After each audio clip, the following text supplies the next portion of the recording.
So, how many founding fathers can you actually name?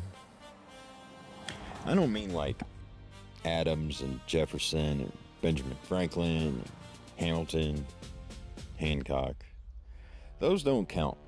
I mean just the random ass names. Like who was the first person to sign from Georgia? Funny enough, I had no fucking idea either. The guy I'm talking about today, he's one of those. And you will forever know who is on that list from Georgia. Yeah, I mean, I've got a poster on my wall with all 56 signatures on it and still had to go look this dude up. But his name? Button Gwinett. And somehow, his autograph is worth a lot more than all the others. Button Gwinett, born in England in 1735, he was the son of a reverend, came to America in 1762, bounced around a bit. He eventually landed in Savannah, Georgia. Beautiful place, you should go. He tried to make it as a merchant. He failed, tried farming, also failed. The dude couldn't catch a break financially his entire life. But then the revolution showed up and suddenly Button Gwinett had a lane. By 1776, he's in Philly at the Continental Congress as a Georgia delegate. He votes for independence in July, and on August 2nd, 1776, he signs that declaration. First name on the left column, Georgia's guy. He goes home a founding father. And then it goes to shit. Like, rapidly. See, Button wanted to be a military man all of his life, and he ran for a brigadier general position in Georgia's Continental Forces. He lost to a guy named Lachlan McIntosh. That loss broke something in him.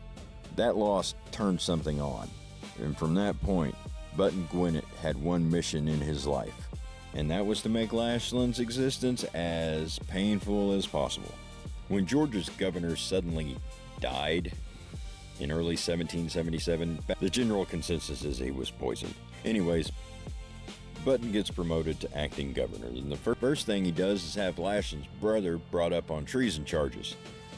Then he orders Lachlan, his personal nemesis, to lead a military invasion of British East Florida, which the invasion falls completely, and both of them blame each other publicly.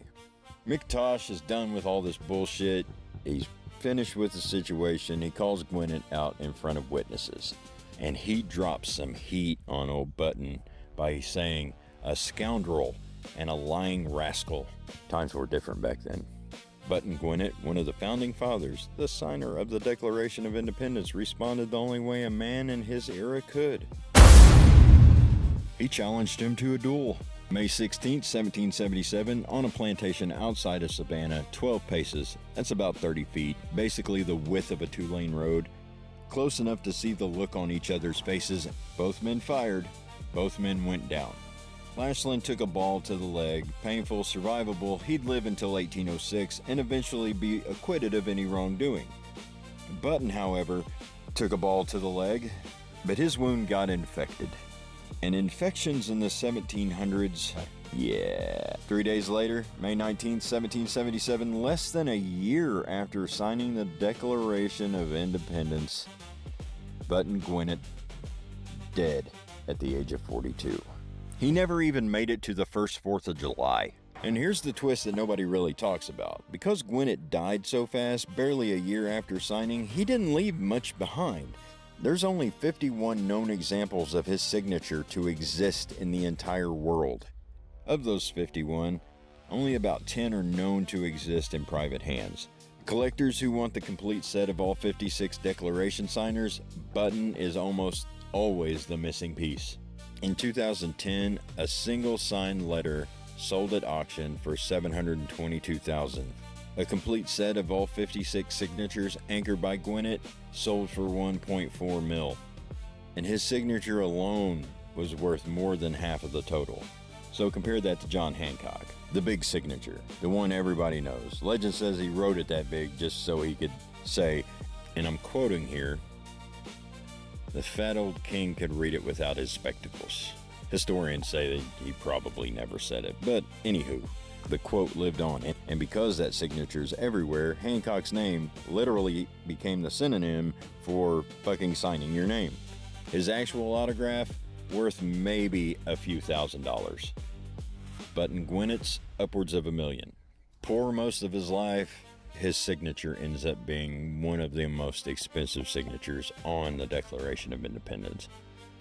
He didn't change the war, he didn't win a famous battle, he didn't really write anything that got quoted for 250 years later. He signed the piece of paper, made one very personal enemy, and died in a duel before America even had its first birthday.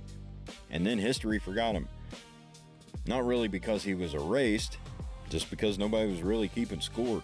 John Hancock, biggest signature in the room, richest guy at the table, was being called forgotten by 1809.